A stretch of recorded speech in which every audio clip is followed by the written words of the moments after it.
కొన్ని మంచినీళ్ళు अकबर साहब बैठिए प्लीज नहीं आप बैठिए please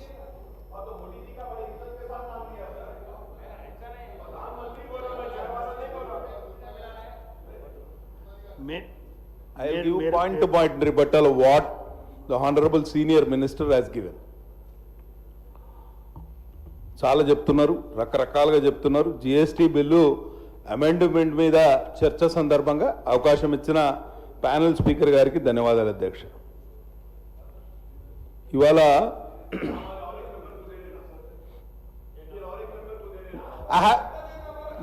no not amendment. I have moved the amendment. No, I have moved the amendment. Amendment देखिए.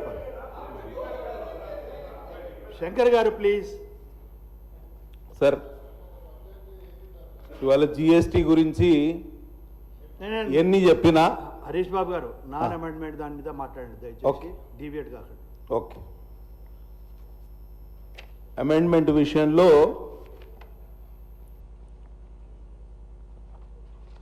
ప్రధానంగా జిఎస్టీ అమల్లో రాష్ట్రంలో కొన్ని ఇబ్బందులు ఉన్నమాట వాస్తవం. మంత్రి గారి దృష్టికి ఇక్కడ అధికారులు కూడా ఉన్నారు కాబట్టి నేను చెప్పేది ఒకటే, ఈ ఇన్వాయిస్ రేజ్ చేసేటప్పుడు 50,000 వరకు 50,000 పైన ఉన్న వాటికి మనం కంపల్సరీ తప్పనిసరిగా ఈ ఇన్వాయిసే రేజ్ చేయాలి. కానీ 50,000 లోపున్న వాళ్లకు మాన్యువల్ ఇన్వాయిస్ రేజ్ చేసినప్పుడు వాళ్ళని ఇబ్బందులకు గురి చేసి పెనాల్టీ వేసే క్రమం ఈ రాష్ట్రంలో జిఎస్టీ అధికారులు చేస్తున్నారు. ఈ వే బిల్ విషయంలో కూడా ఇదే ఇబ్బంది ఉన్నది. ఇవాళ ఇన్పుట్ ట్యాక్స్ క్రెడిట్ 11వ తేదీ ప్రతి నెల ఫైల్ చేయాలనే క్రమంలో ఒకవేళ 11వ తేదీ దాటితే అసలు నార్మల్ మిగతా ఎంట్రీ ఏదైతే మాన్యువల్ ఎంట్రీ ఇదివరకు యాక్సెప్ట్ చేసే వాళ్ళు ఇప్పుడు మాన్యువల్ ఎంట్రీ యాక్సెప్ట్ చేయట్లేదు. దాంతో చాలా ఇబ్బందులు. ఇవాళ జిఎస్టీ రిజిస్ట్రేషన్ అయితే ఎంత లోపభూయిష్టంగా తయారైందంటే రాష్ట్రంలో మా జిల్లాలోనే 3,000 రూపాయలు ఇవ్వండి, అక్కడ జిఎస్టీ రిజిస్ట్రేషన్ చేస్తలేరు. కరప్షన్, హైలీ కరప్ట్ ఆఫీషియల్స్ ఉన్నారు. ఎంత దారుణం అంటే auto approval of GST registration ఉన్న చోట కూడా మళ్ళీ వచ్చి ఫిజికల్ వెరిఫికేషన్ చేసి మీకు ఆ కాగితం లేదు, ఈ కాగితం లేదు, మీకు ఎలక్ట్రిసిటీ బిల్ తప్పు పెట్టిర్రు, లేకపోతే ఇంకేదో మీరు పెట్టిన కాగితాలు తప్పు అని చెప్పి వాళ్ళ దగ్గర నుంచి డబ్బులు వసూలు చేసే కార్యక్రమం. ఎంత దారుణం అంటే ఇవాళ సుమోటో క్యాన్సలేషన్, ఏదన్నా జిఎస్టీ రిజిస్ట్రేషన్ క్యాన్సలేషన్ చేసే క్రమంలో కూడా డీలర్కు కనీసం మినిమం ఇంటిమేషన్ కూడా ఇవ్వట్లేదు అధ్యక్ష. వాళ్ళు ఇష్టానుసారం క్యాన్సిల్ చేస్తున్నారు, మళ్ళా రీఇన్స్టేట్ చేయడానికి మళ్ళీ డబ్బులు అడుగుతున్నారు. కాబట్టి ఇప్పుడు 45 నిమిషాల్లో మనకు రిజిస్ట్రేషన్ సర్టిఫికేట్ అప్రూవ్ అయ్యే అవకాశం ఉంది. కానీ ఆటో అప్రూవల్ అయిన వాళ్ళని కూడా మళ్ళీ ఇబ్బందులకు గురి చేస్తున్నారు. ఇవన్నీ రెక్టిఫై చేయవలసిందిగా నేను ప్రభుత్వాన్ని కోరుతున్నా. అట్లనే ఇన్పుట్ ట్యాక్స్ క్రెడిట్ విషయంలో కూడా ఇవాళ ఇన్పుట్ ట్యాక్స్ క్రెడిట్ విషయంలో కూడా ఇబ్బందులు ఉన్నాయి. అట్లనే ఇవాళ జిఎస్టీ 2.0 2.0 అనుకుందాం. దీని విషయంలో అసలు మొన్న దసరా దీపావళికి మన ట్యాక్స్ కలెక్షన్ ఎందుకు పెరిగింది అనేది ఒకసారి ఆలోచన చేద్దాం. Now GST is a simplified structure, 2 slab structure. GST reforms have cut taxes on household items to 5% or nil, boosting affordability.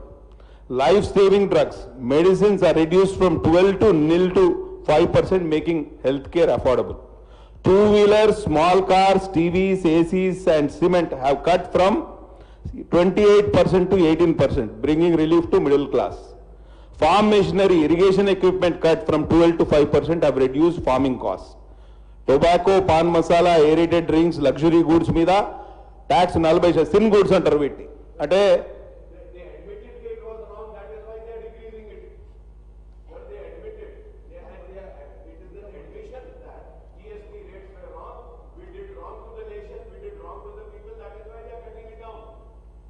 Sir Harish బాబు గారు ప్లీజ్. ట్యాక్స్ రేషనలైజేషన్ లో భాగంగా అసలు జిఎస్టీ అమలు అనేది కేంద్ర ప్రభుత్వం యొక్క మన్మాని మీద ఆధారపడలేదు. జిఎస్టీ కౌన్సిల్లో రాష్ట్రాలందరూ కూడా మెంబర్స్ అండి. మీరు ఒప్పుకుంటేనే కదా జిఎస్టీ అమలు చేసినాం. మీరు ఈ పలానా తేదీ వరకు మాకు కాంపెన్సేషన్ కావాలంటే ఆ రోజు వరకు కాంపెన్సేషన్ ఇచ్చినాం. అన్ని ప్రతి బిల్లు ఒప్పుకున్నది. మొన్న కూడా ఇది మనకు వచ్చిన చట్టం కూడా జిఎస్టీ కౌన్సిల్లో ఏవైతే సూచనలు చేసిందో జిఎస్టీకి దానికి అనుబంధంగానే ఇవాళ మనం రాష్ట్రంలో జిఎస్టీ అమెండ్మెంట్ బిల్ తెచ్చుకుంటున్నాం. అసలు ఏం మాట్లాడుతున్నారు అనే దానికి అర్థమే లేదు. ఇవాళ నేను ఒక్కటి చెప్తున్నా, this reform is not just about tax rationalisation but making everyday life more affordable, boosting consumption and accelerating India's journey towards becoming a developed nation by 2047. సశక్త Bharat వైపు, సమృద్ధ భారత్ వైపు, ఆత్మనిర్భర్ భారత్ వైపు ఇవాళ భారతదేశం పయనించే క్రమంలో వన్ నేషన్ వన్ ట్యాక్స్ అనేది చాలా ఇంపార్టెంట్, చాలా అవసరం, చాలా ప్రాముఖ్యతతో కూడింది. లేకపోతే మా శంకరన్న గారు చెప్పారు, బార్డర్ దాటితే ఒక ట్యాక్స్, రకరకాల ట్యాక్స్ల పేరిట పిండి పీల్చి పిప్పి చేసే క్రమంలో ఇవాళ భారతదేశం ఒక యూనిఫార్మ్డ్ ట్యాక్స్ సిస్టమ్ వైపు వెళ్లే క్రమంలో ఇవాళ జిఎస్టీని అమలు చేసింది. ఇవాళ కంక్లూడ్ చేస్తా ఇవాళ గబ్బర్ సింగ్ ట్యాక్స్ అన్న వాళ్ళు ఇవాళ దాన్ని ఒప్పుకునే లేదు సార్. గబ్బర్ సింగ్ ట్యాక్స్ అంటే మా మీద చాలా ఆరోపణలు చేశారు. ఒక్క 2 నిమిషాలు నాకు అవకాశం ఇవ్వండి. ఆరోపణలు వారు ఎట్లాగో డిఫెండ్ చేయనియరు. నాకైతే అవకాశం ఇవ్వండి ప్లీజ్. మినిస్టర్ గారు జవాబు చెప్తారు కానీ మీరే డిఫెండ్ చేసుకుంటే కూర్చుంటారు. ఇవాళ గబ్బర్ సింగ్ ట్యాక్స్ అని తూలనాడిన వాళ్ళు మినిస్టర్ గారు దాన్ని వెనక్కి తీసుకున్నారు. ఇవాళ రెవెన్యూ డెఫిసిట్ గురించి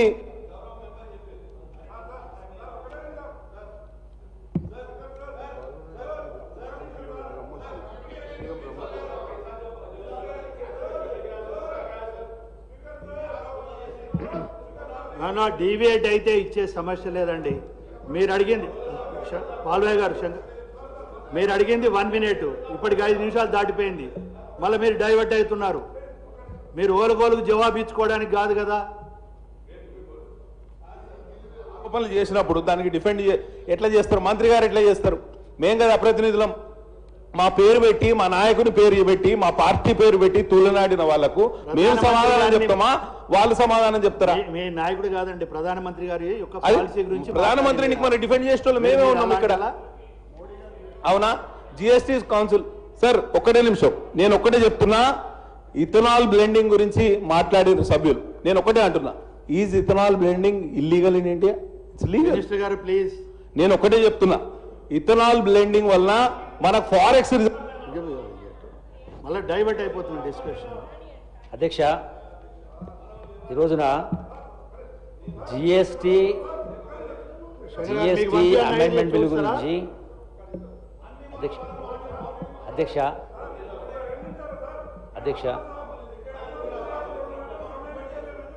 ఒక్క నిమిషం హరిబాబు గారు, హరీష్ బాబు ఒక్క నిమిషం వినండి. శంకర్ గారు, మీరు ఒక్క నిమిషం అడిగారు, నేను 5 నిమిషాలు ఇచ్చాను. మీరు కంక్లూడ్ చేయండి. మీరు వెళ్ళండి, మీరు ముందుకు రావద్దు. మీరు కంక్లూడ్ చేయకండి. హరీష్ బాబు, మీరు కంక్లూడ్ చేస్తారా లేదా? మీరు పూర్తి చేస్తారా లేదా? వెళ్ళండి, మీరు మళ్ళీ డైవర్ట్ కాకండి. మీరు నాన్ అఫీషియల్ అమెండ్మెంట్ గురించి మాట్లాడతామన్నారు, దానికి కన్సెంట్ కాండి please.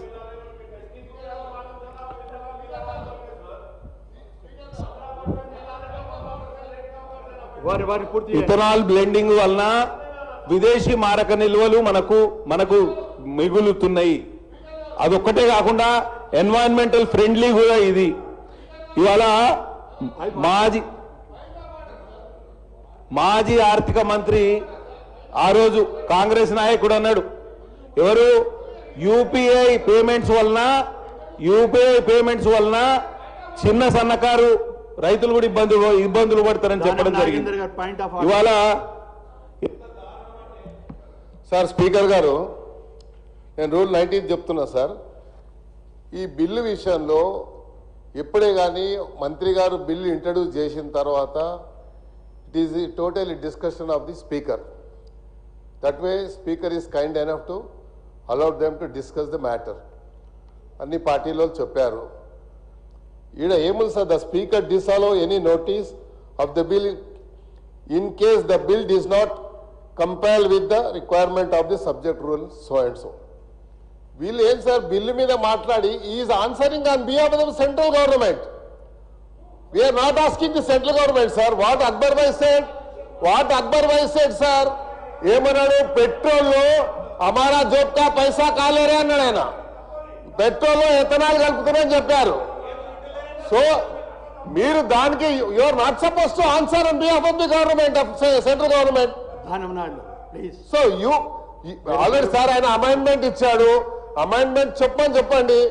It is the prerogative of the minister or the speaker. మీరు హరీష్ బాబు గారు ప్లీజ్. హరీష్ బాబు గారు, నాన్ అఫీషియల్ అపాయింట్మెంట్ గురించి ఏమైనా క్లోజ్ చేసేది ఉంటే క్లోజ్ చేయండి, లేకుంటే మాత్రం మినిస్టర్ గారు ఆన్సర్ చేస్తారు. ప్లీజ్.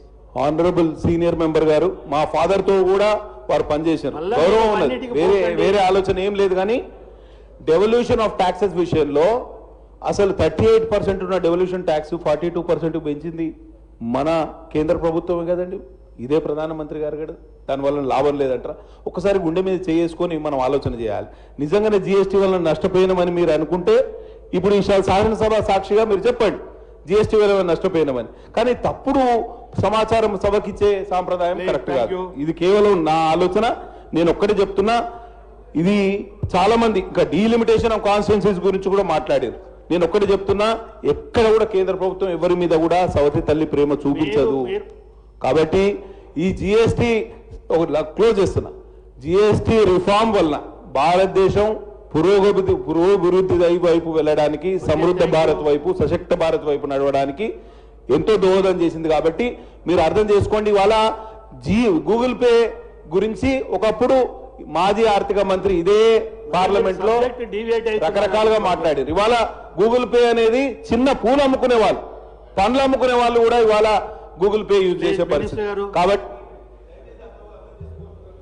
అధ్యక్ష, ఈ జిఎస్టీ అమెండ్మెంట్ బిల్లు పైన గౌరవ సభ్యులు మదన్ మోహన్ గారు, పాయల్ శంకర్ గారు, సూర్యనారాయణ గారు, అక్బర్